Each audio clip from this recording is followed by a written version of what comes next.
Good afternoon. The first item of business this afternoon is portfolio questions. The portfolio on this occasion is education and skills. To advise the Chamber, there is considerable interest in supplementaries. If I'm to get them in, they will need to be brief, i.e. no preambles and multiple questions, and the answers will need to be similarly brief. I call question number 1, Douglas Lumsden. To ask the Scottish Government what action it is taken to manage and reduce damage and repair costs in schools. Cabinet Secretary Gillian Goruth. Presiding Officer, local authorities are responsible for the management of their school estate, including managing damage and repair. Although it is the statutory responsibility of local authorities to maintain their school estate, the Scottish Government continues to provide significant investment through the £2 billion Learning Estate Investment Programme.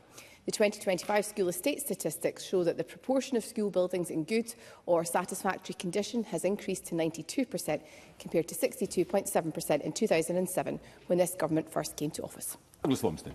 Presiding Officer, Aberdeen City Council has spent more than £1.2 million repairing vandalism in schools over the last 5 years, with annual costs more than doubling over that period. This mirrors the almost £8 million spent by councils across Scotland and points to a wider breakdown in behaviour and discipline. So does the Cabinet Secretary accept that her government's failure to support schools on behaviour and discipline is leaving councils to pick up a growing bill? Secretary. I thank Mr Lumpton for his question. I think the basis of his question has been informed by FOI data that's been gleaned by the Scottish Conservatives. I would ask if the Scottish Conservatives are able to share that with my office. I'd like to interrogate it further with Aberdeen City Council because I think it is an important matter. But I also understand that from the data alone we're not able to extrapolate whether or not the vandalism itself was caused by young people. And I think it's important we don't demonise young people with the presumption that all vandalism has been carried out by young people themselves. Of course, we are committed to improving relationships and behaviour in our schools. I set out a range of different measures the Government has taken in that respect in this chamber since 2023, not least in terms of our approach to increasing and improving the number of teachers in our school, funding for ASN as well, and of course the National Action Plan on Behaviour and Relationships. But the member raises an important point today, and I'll ask my officials to engage directly with Aberdeen City Council on the substantive point he makes. Briefly, George Adam. Thank you, Presiding Officer. Clearly, it was my forlorn hope that the Tories might have made a resolution to stop talking Scotland down in 2026. Does the Cabinet Secretary share my concern, firstly, that there is an assumption here that the issues are caused by those of children of a school age and also involve a majority of children? And is there a failure to focus on anything positive in our schools? What action is the Scottish Government taking to ensure that our schools are safe, welcoming and high-quality places for pupils and staff? Cabinet Secretary. I thank Mr Adam for his question. I think it is important that as members across the chamber we do not seek to demonise the next generation of children and young people. These are the generation, of course, who lived through the COVID pandemic. When we talk about issues pertaining to vandalism, we must not presume that that has all been caused as a result of children and young people. Invariably, in many instances, it will not have been the case. But in broader terms, Presiding Officer, there's much to celebrate in Scotland's schools. We had last month official statistics showing the highest attainment levels on record in literacy and numeracy in our primary and secondary schools. More teachers, lower class sizes, better pupil-teacher ratios, more children attending school more regularly and a narrowing of the attainment gap in primary and secondary schools. So with all that good news, I'm sure the opposition have come back in this new year with a positive mindset, ready to celebrate and support Scotland's educators and children and young people. Briefly, Faisal Chowdhury. Thank you, Deputy Presiding Officer. For more than 2 years, over half of St Kentigern's Academy Blackburn has been shut after deteriorating rock rendered it unsafe. Over 1,100 students have been crammed into half a school. West Lothian Council needs £15 million from the Scottish Government to complete the repair and reopen the school. Will the Cabinet Secretary agree to reconsider this request to ensure that children in Blackburn get the best out of St Kentigern's and without the Council needing to borrow the money? Thank Cabinet Secretary. I thank the member for his question. I've visited the school in question. I've seen the fantastic work that has been led by West Lothian Council in responding to huge challenges in relation to their school estate pertaining directly to RAAC, as I understand it. Of course, West Lothian Council, as many other local authorities, have benefited from additionality from this government in terms of their school estate. But I will continue to engage with the local authority on this issue, as I have done throughout the course of the last year. Question 2, Maggie Chapman. To ask the Scottish Government how it will support young people to engage with the consultation on updating the School Premises General Requirements and Standards Scotland Regulations 1967. Cabinet Secretary. The Scottish Government places the highest importance on listening to the voices of children and young people. We are committed to ensuring that they have the opportunity to engage fully with the consultation on proposals to update the school premises regulations. The consultation was a matter raised during my meeting last month with the Children's Parliament, and in advance of the consultation's launch, my officials also met with the Children's Parliament to seek their views and have offered further engagement to support them in submitting a response. And in addition, my officials have written to the Scottish Youth Parliament to highlight that the consultation is now live and to encourage their participation, but fundamentally their input will help to ensure that the updated regulations reflect the needs and the aspirations of Scotland's children and young people. Maggie Chapman. I'm grateful for that response. It's so important that those directly affected by decisions and changes are included in discussions. At the end of September 2025, the Scottish Government changed its guidance supporting transgender pupils in schools. The previous guidance said trans pupils should be able to use toilets that align with their gender identity, and the new guidance says they must be separate single-sex toilets for boys and girls with additional gender-neutral provision. Can the Cabinet Secretary outline how segregation of young trans people ensures inclusion, safety and support for them, and how will she ensure that trans pupils are safe, supported and included in schools throughout the consultation process? Minister Secretary. I thank the member for her question. As the member has alluded to, the Government, in light of the Supreme Court ruling, provided updated guidance on the issues that she has raised today at the end of last year. And of course, the consultation is separate to that, although there are wider issues that I think the member has raised here in relation to how we can support trans pupils in our schools and levels of anxiety that we're seeing across the board at the current time. I'm very mindful of that as Cabinet Secretary and have sought to engage with the trade unions on these matters and also with COSLA. This consultation, though, is actually broader than the issues that Maggie Chapman has raised today. So it looks, for example, at things like ventilation and school site size, for example. And I think all of these things should be considered in the mix in terms of how we are ensuring that school design in particular is fit for purpose in relation to delivering education. Question 3, Katie Clark. To ask the Scottish Government what steps it is taking to improve pay in the college sector. Minister Ben Macpherson. Thank you. First of all, it's important to emphasise that the Scottish Government is not responsible for setting pay in the college sector. Pay and terms and conditions are negotiated by college employers and trade unions via voluntary national bargaining arrangements. Despite pressures on the public finances, the Scottish Government has demonstrated its commitment to staff in Scotland's colleges by supporting pay deals for both lecturing and support staff. We have provided an additional £4.5 million for lecturers' pay, which supports a 4-year pay deal, delivering a £5,000 consolidated pay rise in the first 3 years, as well as a further 4.14% rise in 25-26. And moreover, recently we have provided an additional almost £5 million for support staff pay, which will support years 1 and 2 of a 3-year pay deal, delivering a 4.25% rise in 25-26, a 3.4% rise in 26-27 and a 3% rise in 27-28. Katie Clark. College Employers Scotland are set to impose a pay agreement on workers across colleges, despite failing to secure support from workers and trade unions in the sector. 85% of GMB members voted to reject the proposed pay offer, which the union warns is in real terms a pay cut in disguise. Alongside a 7% cut in staffing across the sector, isn't it clear that Scotland's college workers deserve both fair pay and security in employment from the Scottish Government? Minister. Across our education sector, including in our colleges, our support staff play a very important role. I had a job in a school support staff role myself earlier in my working life, and that's why, since coming into this role, I've been pleased to work with the college sector and trade unions to agree the support staff pay deal that I mentioned in my first answer. I think it's important to recognise that this was accepted by the trade unions as a whole. I note the position of the GMB. The GMB have written to me directly, and I have committed to meet with them, and I look forward to that discussion. A couple of supplementaries, as long as they're brief. First, Paul McLennan. Thank you, President Officer. The contribution by staff in Scotland's colleges to education society, of course, is hugely valued. How is the Scottish Government encouraging constructive discussion between staff and employers? Minister. I absolutely agree with that sentiment that the member has expressed, and again we'd like to put on record the Scottish Government's gratitude to staff in Scotland's colleges for the invaluable contribution that they make, and we deeply value the contribution of all of our colleges to local communities and the wider Scottish economy, and that could not be achieved without the commitment of staff throughout the sector. And we have been pleased to hear of improved industrial relations within the sector, and we commend the efforts made to foster and take forward those positive and constructive industrial relations. And Miles Briggs. Thank you, Deputy Presiding Officer. Since 2021, Scottish Government investment in colleges has fallen by 20%, leading to 12% fewer students and nearly 9% fewer staff headcount. As well as the reduction in core funding, individual funding streams have been withdrawn, including the promised £26 million for transformation and £10 million for a flexible workforce development fund. So can I ask the Minister, what discussions have ministers now had with the colleges who are expressing severe and deteriorating difficult financial situations, and what support the government will actually give them? Minister.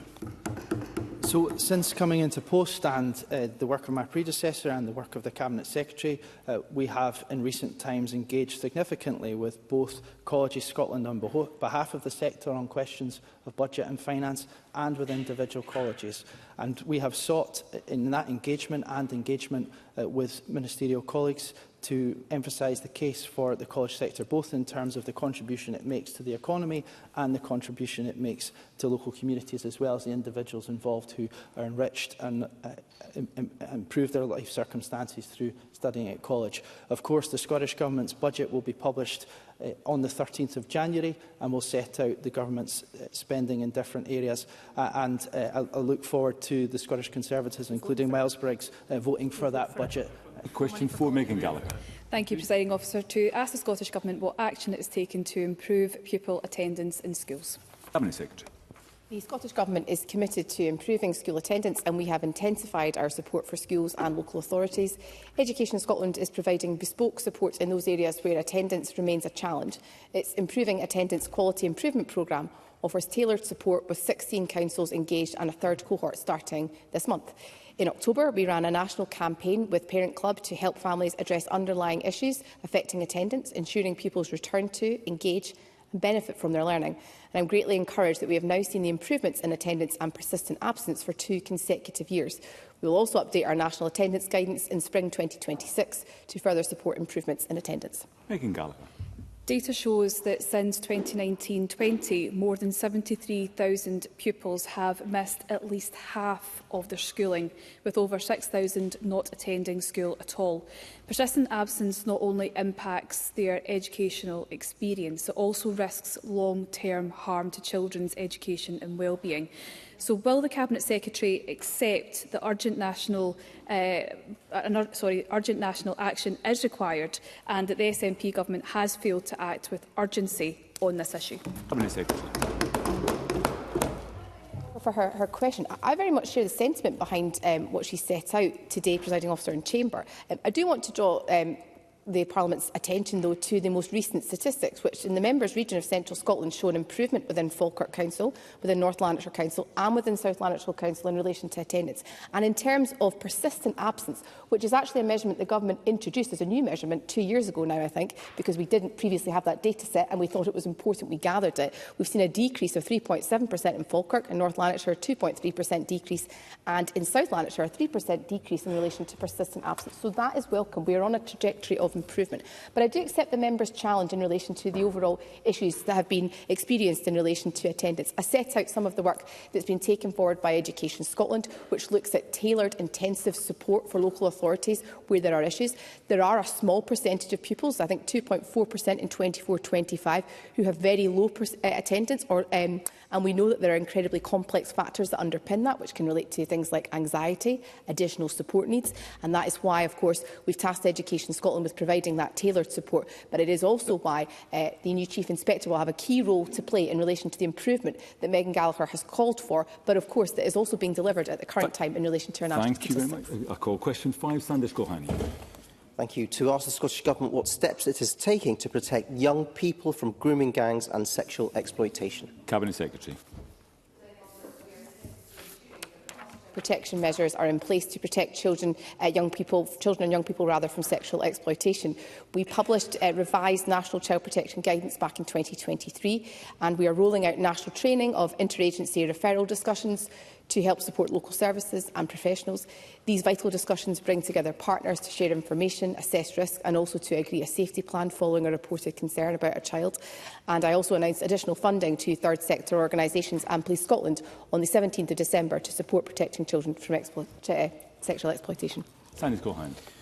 Grooming gangs are organised, coordinated and calculated in their exploitation, abuse and rape of vulnerable children. Recent Scottish Conservative FOIs have shown Scottish Government does not hold a national picture on where high-risk group-based sexual offenders are being supervised. These predators work together to target children. In the same way we know where offenders of serious organised crimes are located, we should know where these networked grooming gang members are and what they are doing. Will the Cabinet Secretary commit to tracking these offenders in the same way serious organised crime members are tracked? And will the Cabinet Secretary facilitate a meeting to allow us to discuss this with the Serious Organised Crime Task Force? Cabinet Secretary. Thank Mr Gulhani for his question. He raises a very important matter. I am aware, of course, that opposition leaders and party spokespeople have been invited to the round table with Police Scotland and Professor Alexis Jane next week. I don't think at the current time Mr Gulhani has been invited, but I extend an invitation to him today to do so, because I think the issues that he has raised would be better being provided by an update from Police Scotland and from Professor Alexis Jane in relation to their work. There is an issue more broadly in relation to the evidence base, which may lead to further inquiries, as I alluded to in Parliament at the end of term, but it is important that evidence base is substantiated by the wider work of the review, which I committed to earlier in December. And if Mr Gulhani would like to engage in relation to the wider work that's being led by Professor Alexis Jane and Police Scotland, I would suggest that if he's able to attend next week, that he would benefit from the update that will be shared at that meeting and the really important issues that he has raised today, Presiding Officer, with which I agree. Very brief supplementary, Alistair Allen. Efforts to protect children and young people from harm are, needless to say, a priority for all in this chamber. So how is the Scottish Government working to ensure that support is trauma-informed and accessible for survivors? Very briefly, Cabinet Secretary. Very briefly, Presiding Officer, as I alluded to in my previous response in December, I announced further funding to provide free access to online harm e-learning, and ensuring that survivors can access the support they need, of course, is really key, which is why I and the Justice Secretary have written to the cross-party group on survivors of childhood sexual abuse to hear more from the wide range of survivors that it represents on how we can make sure they are able to access a range of supports, and to ensure, to the member's substantive point, that our approach is trauma-informed and accessible. Question 6, Fergus Ewing. Presiding Officer, I apologise for having to leave after this question and any answers to supplementary questions there too, as I have a committee meeting to attend, and I'm grateful for your dispensation there on end. To ask the Scottish Government whether it plans to devise and deliver to every school pupil a programme that provides the opportunity to learn how to touch type. Mr Natalie Donennis. Typing qualifications and free-to-access programmes aimed at developing touch-typing skills are already available for pupils, and it is for individual schools to decide what to offer, reflecting their local priorities. The curriculum improvement cycle will ensure Scotland's curriculum remains forward-looking, reflects the needs of today's children and young people, and supports high-quality teaching and learning. The review of the technologies curriculum, which includes computing science and consideration of digital skills as a cross-curricular theme, is underway, and a draft evolved curriculum technical framework is due for publication in summer 2026. Fergus Ewing. Presiding Officer, that rather long answer did seem to be a synonym for the word no. Does the Minister accept, though, that this is a skill which aids productivity, speed and accuracy of communication, that it's more relevant now than ever, as just about every type of employment there is requires people to communicate effectively, that it's required, compulsory in other countries, such as the USA, Australia and Canada? And may I ask the Minister this? Is the biggest failure of this Parliament not to provide children with opportunity? If we don't make it compulsory, Minister, children are being denied an opportunity that could enhance their life forever. Minister. I absolutely agree with some of the points raised by Mr Ewan. I think it is an extremely important point. Mr Ewan highlights the importance of being digitally literate and having the skills required to grasp career opportunities in the 21st century. Now, as I've said, this is already available for local schools to decide based on what is best for their area. And I'll enhance on that further. Work to improve the technologies curriculum as part of the curriculum improvement cycle, as I've said, is now underway. This is going to provide an opportunity for us to further consider the knowledge, the understanding, the skills and the practical activities that children and young people need to develop to ensure that they can grasp the career opportunities as part of the 21st century. Now, as part of that curriculum improvement cycle, cross-curricular themes such as digital skills and entrepreneurship will also be clarified, will be strengthened and embedded within the curriculum. And of particular relevance, just for touch typing, the use of digital technology is a key aspect of the digital skills cross-curricular theme.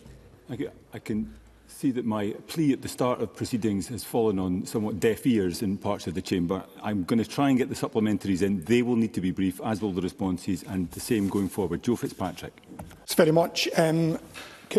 Presiding Officer, the Minister mentioned digital literacy, and I can remember learning to touch type on software which would be unrecognisable some 30 years ago.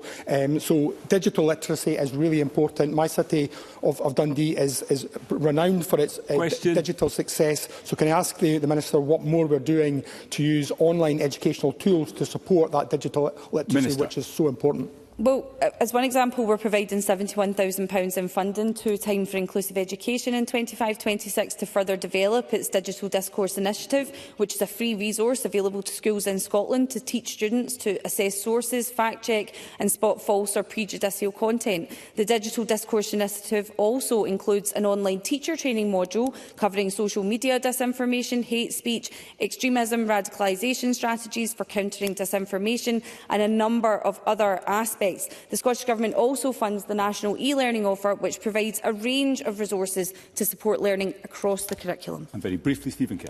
I think the Ministers are making a huge mistake by dismissing Fergus Ewing's serious suggestion as lightly as they are, because touch typing or keyboard skills are critical to productivity. But we have 550 computing science teachers in Scotland right now, and that is the lowest it's been for 5 years. It's 28% down on the number that was here when the SNP came to power. So my question is this: how many computing science teachers are currently in training? Directly relevant, but Minister. In relation to the specific detail of the question, I would have to ask the Cabinet Secretary to write back to Mr Kerr with the details. But as Mr Kerr knows, the investment has been put into our teachers and into our teacher training. Question 7, Stuart McMillan. Thank you, Presiding Officer. To ask the Scottish Government when it last met the Skills Development Scotland to discuss the development of new modern apprenticeships. Minister. And Skills Development Scotland officials are members of the Apprenticeship Approvals Group, AAG, an employer-led group of industry experts and key stakeholders. The AAG meet monthly to approve new and revised Scottish apprenticeships and to understand demand for new apprenticeships. This includes ensuring that any framework submitted for approval has undergone extensive industry consultation and is supported by clear evidence of sector demand. Stuart McMillan. Thank the Minister for that reply, and the Minister will be aware that I've been highlighting the lack of regulation covering pet service sector, particularly pet grooming, and after engaging with several agencies on the practicalities of this, the general consensus suggests that the standards of those offering pet services could negate the need for regulation. So consequently, will the Scottish Government commit to engaging with Qualifications Scotland and SDS to consider the development of modern apprenticeships for young people seeking a career in pet grooming, as it would appear that the only 3 colleges in Scotland currently offer such a qualification? Minister. To that and other areas, we welcome the opportunity to look at expanding the range of apprenticeships available where appropriate. Apprenticeships in Scotland support key sectors and are demand-led, and the development of any new modern apprenticeship framework would require clear evidence of employer demand alongside a strong case that an apprenticeship is the most appropriate training route. Skills Development Scotland works closely with industry to assess demand and can support the development of new frameworks where appropriate. So I would encourage the member to engage further with Skills Development Scotland and others within this sector who can, and Skills Development Scotland can offer guidance on available options. And Paul O'Kane. Last year there were 9,000 fewer apprenticeships than colleges and industry asked for, whilst at the same time 1 in 8 young people were out of work. This government promised recovery from the pandemic. Does the Minister not recognise that the hollowing out of colleges and not returning apprenticeships to pre-pandemic levels is an abject failure of that promise? Minister. So this government emphasises regularly the importance of our college sector and apprenticeships.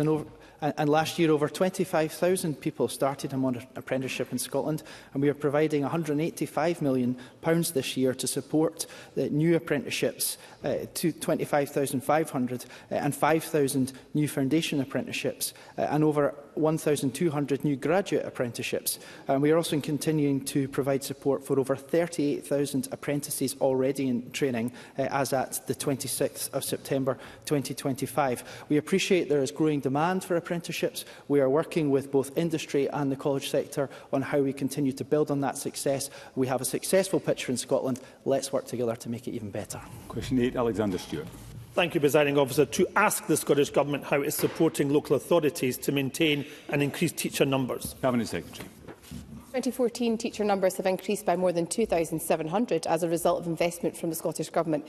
We provided additional funding of £41 million in this year's budget, which uplifted the ring fencing funding to protect teacher numbers to £186.5 million. As a result of this increased funding, the census data published in December shows an overall increase in the number of teachers for the first time since 2022. Alexander Stewart. I thank the Cabinet Secretary for that. Ministers will point to a slight increase, but the reality is that teacher numbers fell in half of Scotland's local authorities last year, Cabinet Secretary. This is despite repeated promises to restore teacher numbers to 23 levels. With the threat of industrial action looming, what measures can be put in place to restore confidence and teacher numbers as a matter of urgency across all local authorities? Cabinet Secretary.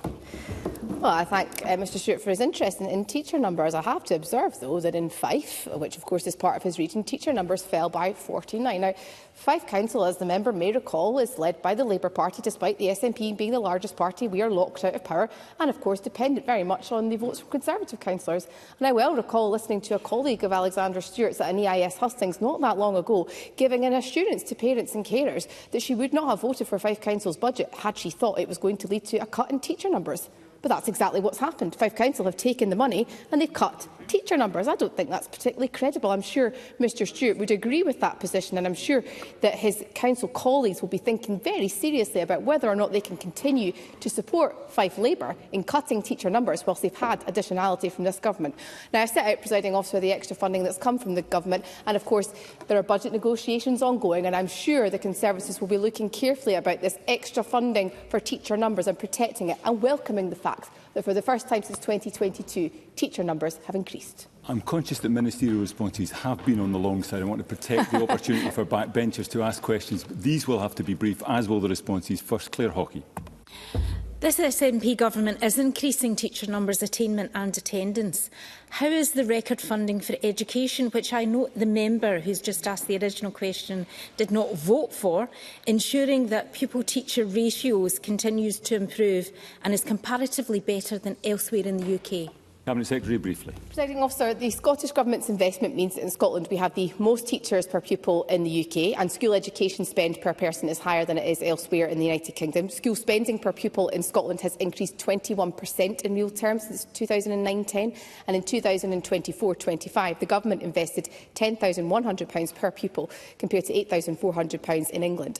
But as a result, of course, Scotland's pupil-teacher ratio has improved to 13.2, remaining by far the lowest in the UK, and I accept there is clearly more to do to deliver equity and excellence in Scottish education, but the investment that is being made by this government are ensuring that Scotland's children and young people have the best conditions for learning anywhere in the United Kingdom. I thought the Cabinet Secretary would be a little bit more exercised about the fact that we're on the verge of going on strike and shutting schools at the end of January because of this government's failure to deliver 3,500 extra teachers and cut the teacher contact time by 90 minutes.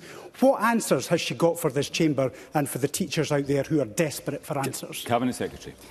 Well, Mr Rennie, another Fife MSP, who, of course, his Liberal Democrat colleagues supported the Labour budget that I spoke to earlier on, which took extra money from this government and then led to a reduction in Fife, where he represents North East Fife, of 49 teacher numbers. I don't think that's credible, Mr Rennie, to come to this chamber. Mr Rennie voted for a budget to increase and maintain teacher numbers, and his councillor colleagues have voted for cuts in Fife Council to reduce teacher numbers. That is completely uncredible in relation to how our democracy works. Presiding Officer, more broadly, we have provided additionality for teacher numbers. In terms of industrial action, of course, we will continue to work with our teaching trade union colleagues. I met with them only this morning to ensure we get a resolution to that dispute. Thank you very much indeed. That concludes portfolio questions. There will be a brief pause before we move to the next item of business.